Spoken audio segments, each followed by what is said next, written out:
Jumpa lagi dengan saya Eros Perwita di channel The Investor, channel yang mengupas tentang dunia saham. Nah oke teman-teman sekalian, di video kali ini masih dalam suasana stay at home ya. Nah kita akan membahas tips bagaimana cara menyusun portofolio yang ideal di saat krisis ya.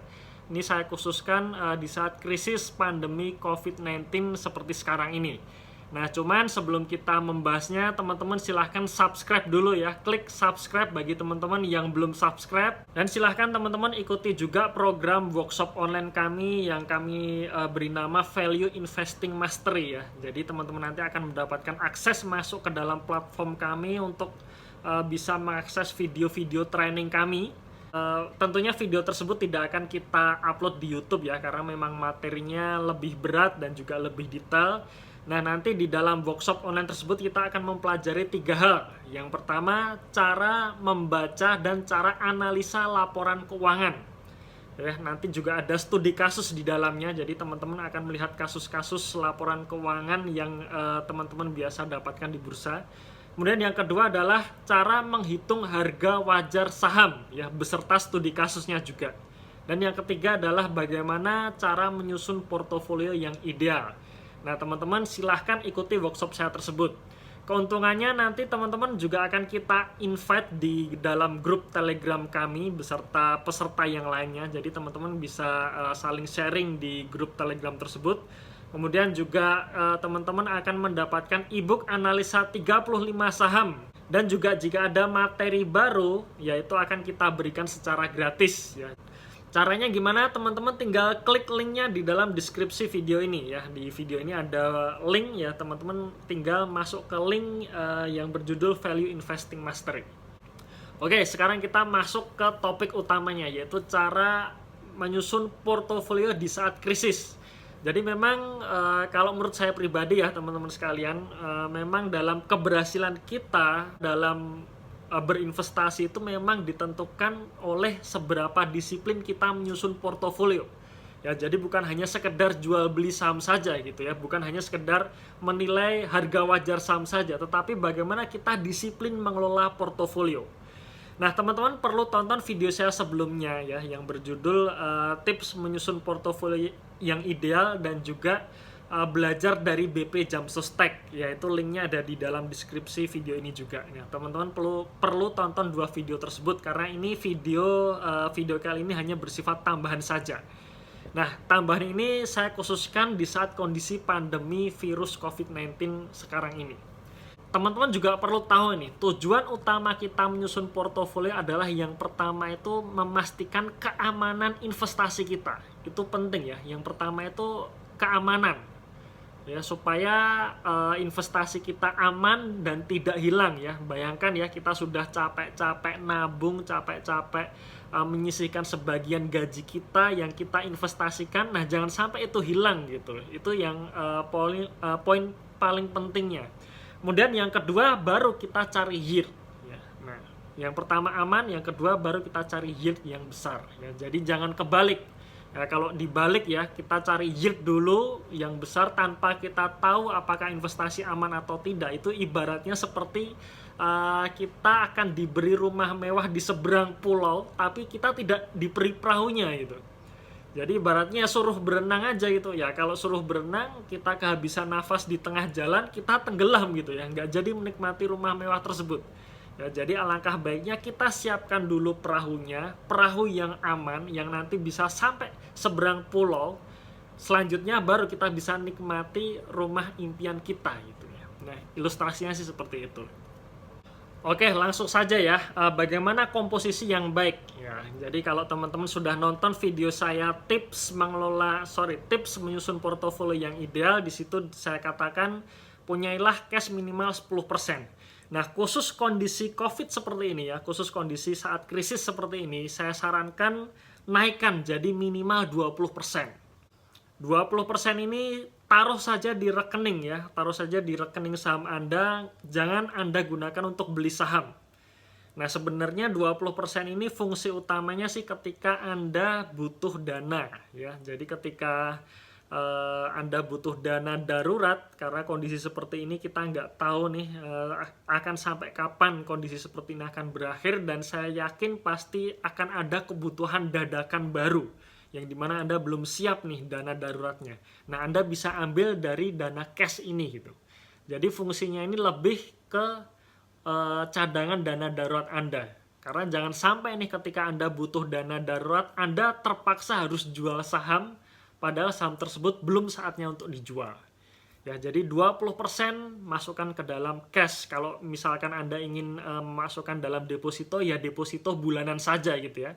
1 bulan, gak usah 3 bulan, gak usah 6 bulan, gak usah sampai 1 tahun ya. Cukup per bulanan saja gitu. Oke, kemudian selanjutnya 30% sampai 40% dana investasi Anda masukkan ke instrumen yang aman. Ya, kalau biasanya saya contohkan instrumen yang aman itu seperti obligasi negara ya, obligasi retail negara. Ya, surat utang yang diterbitkan oleh pemerintah yang retail. Nah, itu ada 4 macam ya. Ada SBR, ada ORI, ada sukuk tabungan, ada sukuk retail. Kalau teman-teman tanya apa rekomendasinya, saya anjurkan Anda beli sukuk saja ya, sukuk retail atau sukuk tabungan. Karena sukuk retail atau sukuk tabungan itu kita investasi by project pemerintah gitu ya. Jadi kita beli sukuk, uangnya dipakai pemerintah untuk mendanai proyek. Jadi bukan untuk subsidi, bukan untuk gaji para ASN ya, bukan untuk talangan BPJS, bukan ya, tapi murni untuk proyek. Itulah kelebihan dari sukuk. Baru sisanya antara 40 sampai maksimal 50% Anda bisa masukkan ke saham. Jadi memang saham ini jangan semuanya di saham gitu ya. Saran saya sih jangan semuanya di saham. Cukup 40% saja ya, kalau teman-teman masih merasa pemula, maksimal 40% saja itu sudah cukup. Atau 50% oke lah gitu. Jadi kalau ketika saham ini berguguran atau rontok, nah teman-teman nggak kehilangan semua dana investasi Anda. Oke, selanjutnya kita bahas nih mengenai yang 50% yang Anda masukkan ke saham ini ya. Jadi kita setelah Anda menyusun portofolio secara keseluruhan, Anda sisihkan sebagian ke saham, nah baru kita bahas portofolio saham yang bagus itu yang seperti apa. Nah, sekali lagi teman-teman tonton video saya yang berjudul tips menyusun portofolio yang ideal ya, karena ini hanya tambahan saja. Oke, khusus di portofolio saham yang akan kita bahas ini, tanamkan atau belikan 40-50% saham Anda itu berupa saham defensif. Nah, apa itu saham defensif? Saham yang kebal krisis. Ya, kalau saya boleh lebih detailkan lagi, yaitu saham-saham yang bergerak di bidang consumer good. Jadi consumer good ini menurut saya memang kebal krisis ya. Jadi Anda bayangkan nih, mau krisis atau enggak, yang namanya orang tetap butuh mandi. Butuh mandi, gosok gigi pakai Pepsodent ya. Anda cari itu Pepsodent itu sahamnya siapa gitu ya. Nah, atau mungkin untuk kondisi seperti ini kita tetap beli nih makanan atau beli yang namanya Indomie, itu pasti beli kayaknya ya. Saya sendiri sampai sekarang pun masih stok Indomie. Bahkan Indomie ini sampai sekarang masih dibutuhkan banyak orang ya. Nah, itu Anda pilih saham-saham seperti itu. Nah, kenapa kita harus punya saham defensif ini? Karena saya lihat sampai sekarang ya, penurunan dari saham-saham defensif ini tidak sedalam IHSG. Ya, oke, kalau mau saya detailkan lagi yang namanya ULTJ, MYOR, ICBP, UNVR, dan juga SIDO, itu penurunannya tidak sedalam IHSG sampai sekarang ini. Nah, baru sisanya 50-60% Anda bisa pilih saham-saham di sektor yang lain.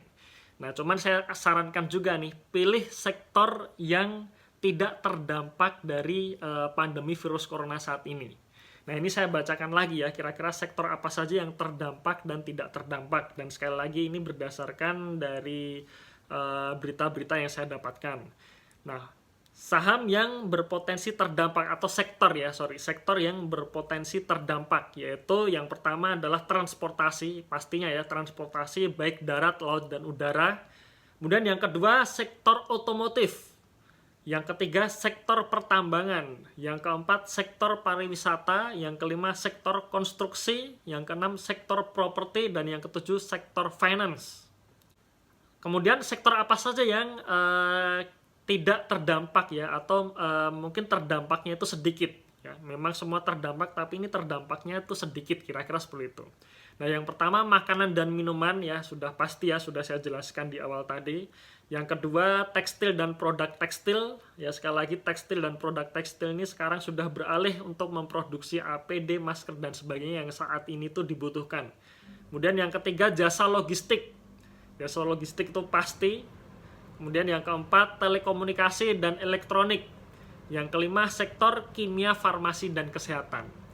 Nah, teman-teman bisa pilih saham-saham yang bergerak di sektor yang tidak terlalu terdampak seperti yang saya sebutkan tadi. Oke, selanjutnya, pilih saham yang memiliki hutang bank dan obligasi yang kecil. Ya, kalau bisa tidak punya sama sekali. Ini juga sangat penting ya teman-teman sekalian, karena saat kondisi krisis seperti ini, omset perusahaan pasti turun. Dan ketika omset perusahaan turun, nah, pertanyaannya apakah dia bisa membayar hutangnya atau tidak gitu. Jangan sampai nanti si kreditur dari perusahaan kita ya, ini menggugat kita atau menggugat perusahaan kita, akhirnya jadi bangkrut gitu ya. Jadi jangan sampai. Makanya yang paling aman pilih perusahaan yang hutang bank dan obligasinya itu kecil. Dan tips yang keempat yaitu pilih saham yang kinerjanya konsisten. Nah, ini kinerja konsisten ini menurut saya juga sangat penting. Ibaratnya perusahaan ini sudah berpengalaman untuk survive gitu ya. Jadi konsisten itu dari segi apanya ya, dari segi labanya, dari segi kenaikan ekuitasnya, dari segi kenaikan asetnya. Nah, itu pilih yang konsisten tumbuh ya. Nah, oke, itu sekilas tips dari saya ya teman-teman sekalian, bagaimana cara menyusun portofolio di saat kondisi krisis seperti ini. Nah, sekali lagi itu hanya sekedar tips, teman-teman bisa sesuaikan lagi dengan kebutuhan Anda masing-masing. Sekali lagi saya ingatkan bahwa tujuan kita mengelola portofolio adalah yang pertama aman dulu, dan yang kedua baru kita cari yield yang besar. Nah, ini juga saya potretkan lagi kira-kira kesimpulannya apa di slide berikut. Nah, silahkan teman-teman lihat.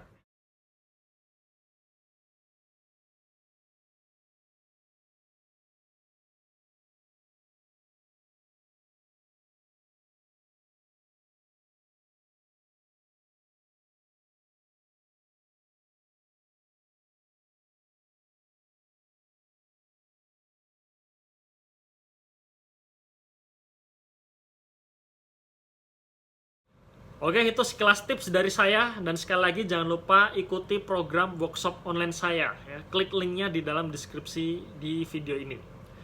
Tunggu video saya selanjutnya, dan salam passive income.